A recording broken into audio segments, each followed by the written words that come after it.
Estamos viendo o siendo testigos de un escenario que anticipa un proceso de confrontación política duro y bronco entre la oposición fujimorista y Pedro Pablo Kuczynski, o son solamente gestos o fintas, para decirlo futbolísticamente hablando, fintas hacia la tribuna que no van a terminar derivando en un escenario así.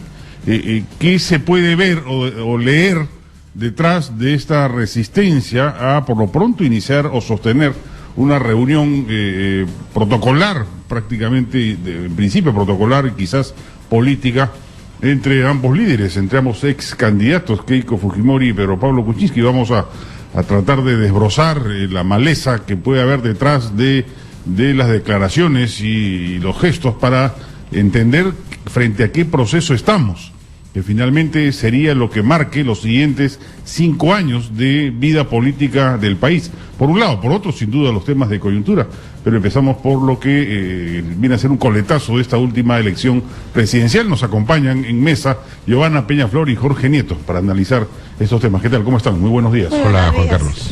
Esa es la primera pregunta. ¿Es finta nomás? ¿Estamos ante una finta fujimorista o es el anticipo, el preanuncio de lo que va a ser un escenario de confrontación severo durante los siguientes 5 años? Bueno, en todo caso yo creo que ni siquiera es finta sino berrinche, ¿no? O sea, realmente me parece que cualquier evaluación amplia de la posición en que ha quedado Fuerza Popular después del tema de las elecciones debiera llevarlos a asumir otra posición. Para empezar, nomás el antecedente previo, el enfrentamiento entre el APRA y el gobierno terminó con un Alan García casi perdiendo la inscripción, si no fuera por ¿cómo se llama?, el salvavidas tirado por el Jurado Nacional de Elecciones, y de otro lado un gobierno que termina perseguido, ¿no es cierto?, destruido. Entonces ahí murieron Sansón y los filisteos, y ese es el camino o el final que indudablemente tendría una posición fujimorista irreductible. O sea, no hay forma que en un enfrentamiento así ellos salgan ganando algo. Entonces ya para ahí yo creo que cualquier evaluación interna debería llevarlos a entender ese tema, ¿no? Ya incluso... Ahora, pero aún así hay varios escenarios disponibles. O hacen una oposición al estilo de la que hicieron frente a Alan García, que prácticamente no fue oposición, o establecen un cogobierno explícito. No, pero yo creo que en realidad no solo ha sido con Alan García, tampoco con respecto al humanismo hubo ese enfrentamiento, claro. ¿No es cierto? Si uno analiza, no ha habido grandes problemas, han sido una oposición... en ese sentido el fujimorismo no es el peronismo.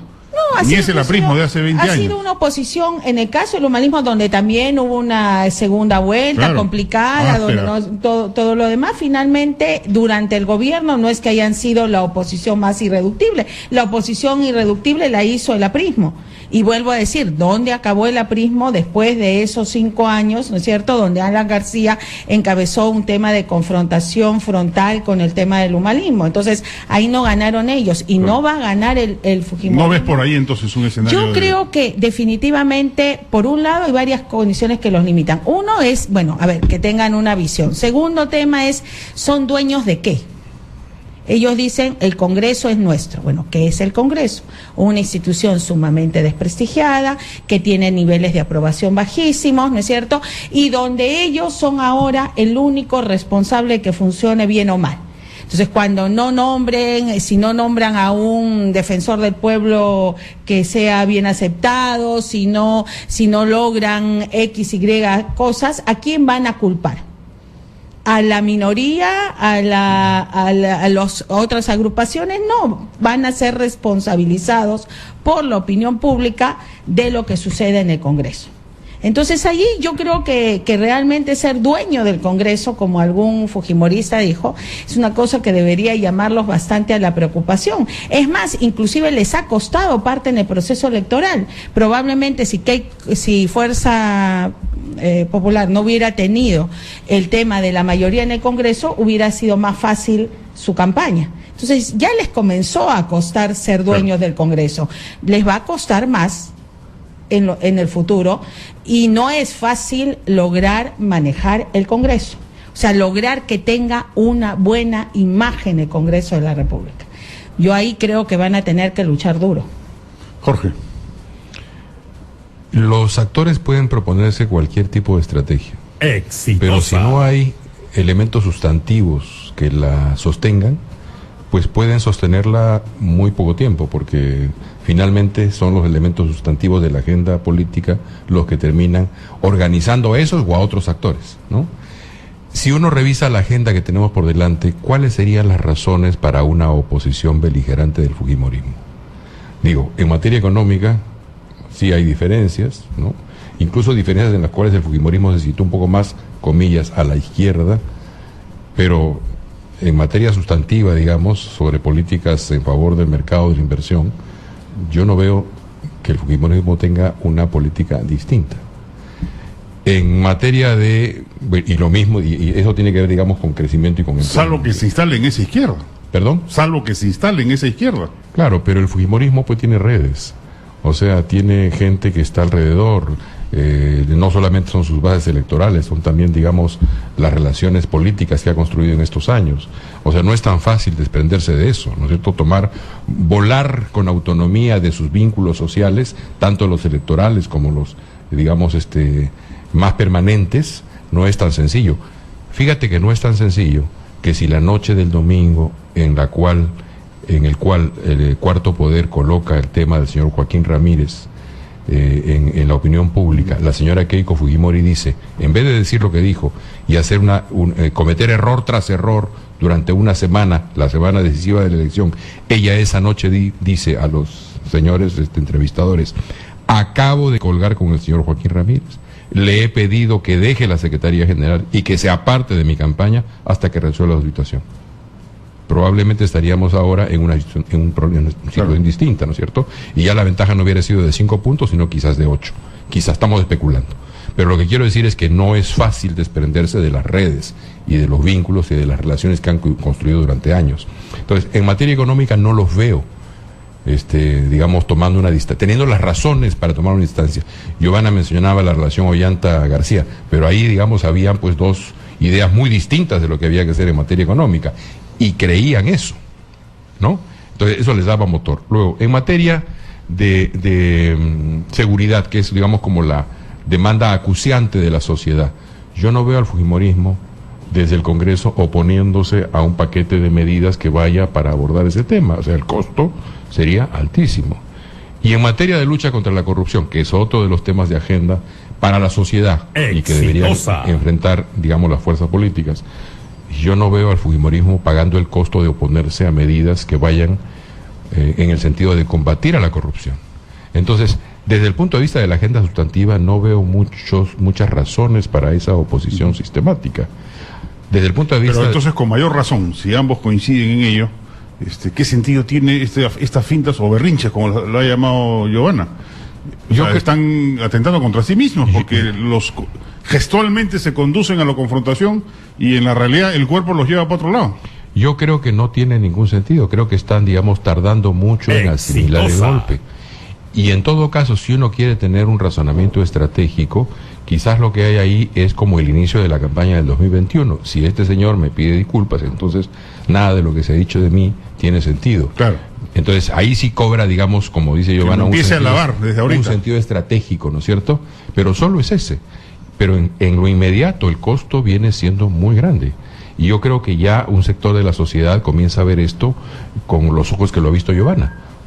Una reacción muy adolescente frente a una situación frustrante, ¿no?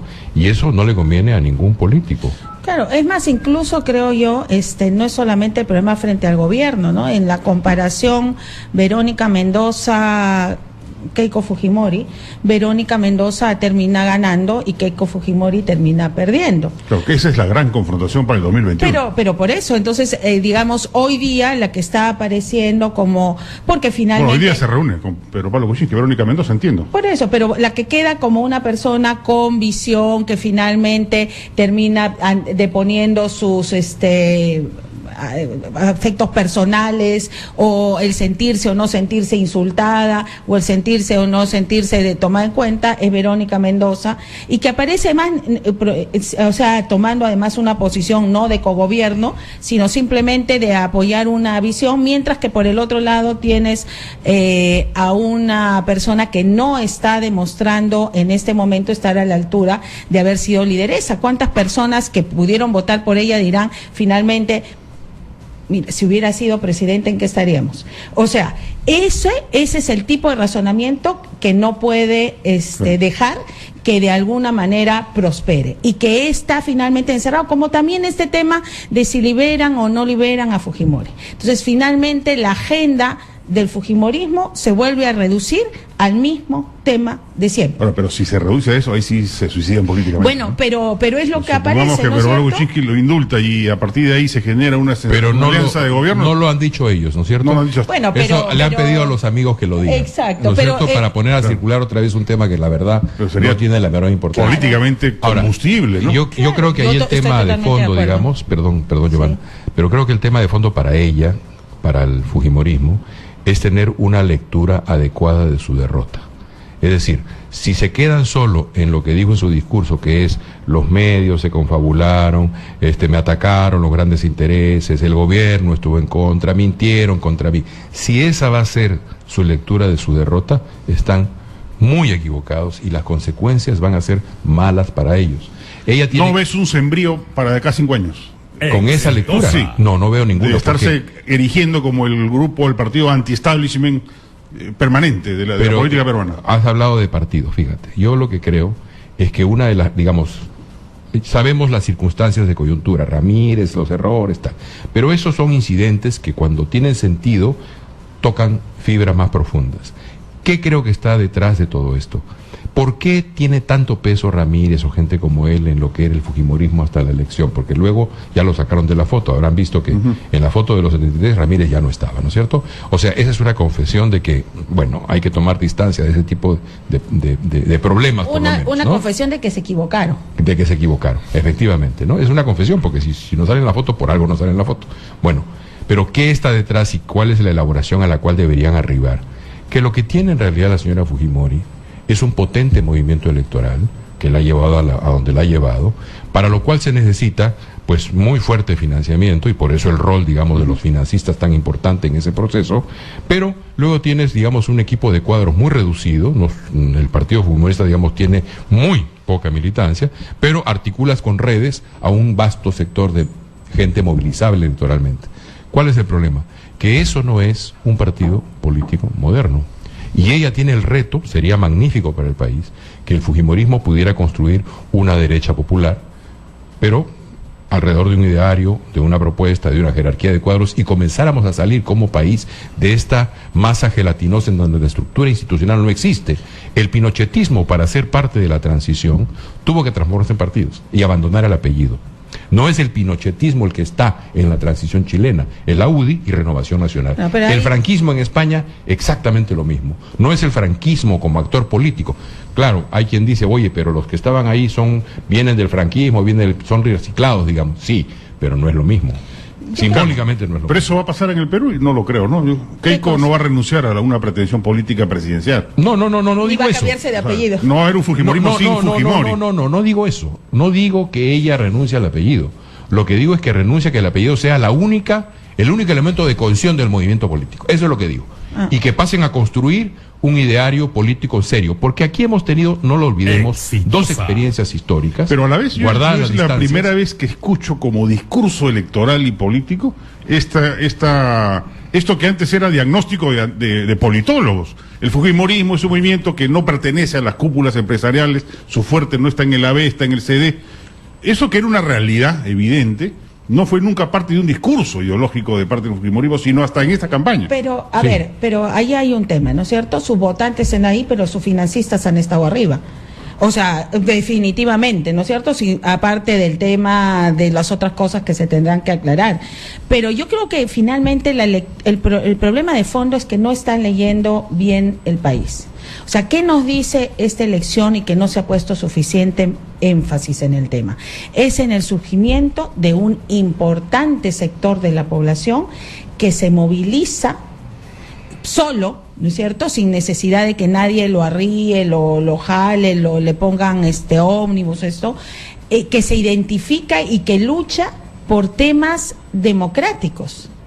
Puede decir que fue un error de percepción verlos a ellos antidemocráticos o lo que fuera, pero ese sector que se moviliza por eso, que es el que le permite pasar a PPK de 17% en votos emitidos, ¿no es cierto?, a empatar con Keiko básicamente desde el inicio, es un sector que puede ser un elemento dinamizador muy importante en la sociedad, que puede significar que el país por fin comience a dar un giro hacia la institucionalización y hacia ciertas posiciones que no lo está leyendo el fujimorismo.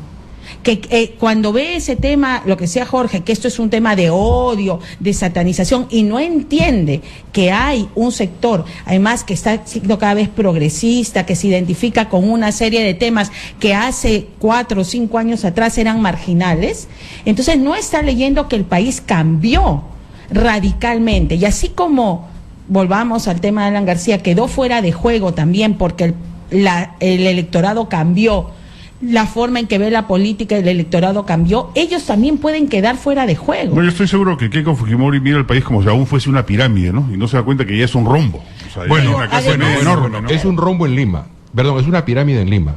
Pero en provincias sigue siendo un rombo. Sí, pero el sur del país, o sea, el sur del país, principales ciudades del sur del país, también votaron con un eje. O sea, yo sí creo que hay que ser un poco optimistas en ese tema. Yo suelo ser muy pesimista con respecto a, ¿cómo se llama?, a la evolución del país, pero yo creo que este proceso electoral ha puesto de alguna manera en manifiesto que hay un sector importante, que puede ser alrededor de un 25%. Pero a mí me parece positivo, no solo por el voto antifujimorista, sino también por el voto fujimorista. Pero a mí me parece por la es cualitativamente superior al voto fujimorista de hace 5 años. Pero lo que yo te estoy diciendo, a mí, ¿por qué no me parece porque hayan votado en contra? Sino por las razones por las que se movilizaron. O sea, tú puedes decir yo que sí soy más pesimista que tú, porque yo no creo que haya sido el tema democrático. Ha sido el tema de corrupción, esta etiqueta de narcopartido, pero es lo que en el terminó tema, erizando la población. Pero mira, han sido varias razones, pero yo sí creo que ha habido finalmente una sensación de que una democracia frágil como la nuestra, porque o sea, no ponemos suficiente énfasis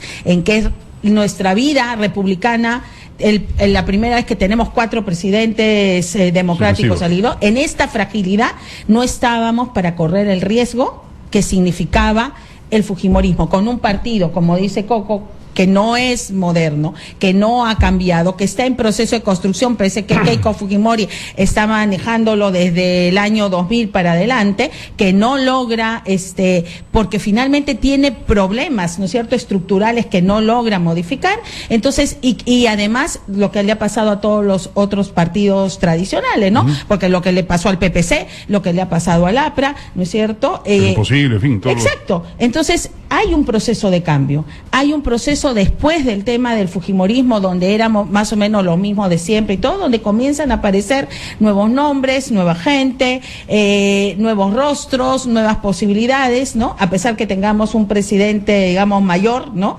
En general, el tema del escenario político yo lo veo cambiando rápidamente, radicalmente. Además, en el 2021 los principales candidatos van a ser 5 mujeres, probablemente. Probablemente, Keiko bueno, Fujimori, Verónica Mendoza, y en ese caso, por ejemplo, Keiko pierde una de las razones fundamentales de gran parte de su voto, ser mujer.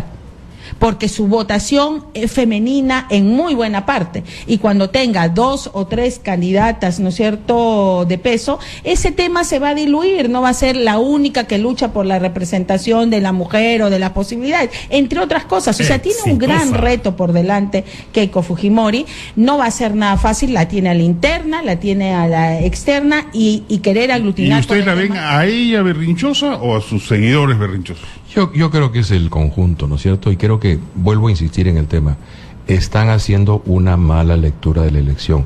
Y a ella y al país le conviene una buena lectura de su derrota y que saque las consecuencias políticas de eso. ¿Por qué? Es verdad lo que dice Verónica, en el sur hay una votación que yo creo que es más sureña que izquierdista, pero en fin, hay una relación histórica del sur con el centro que explica mucho más profundamente ese voto de descontento, de distancia con el centro.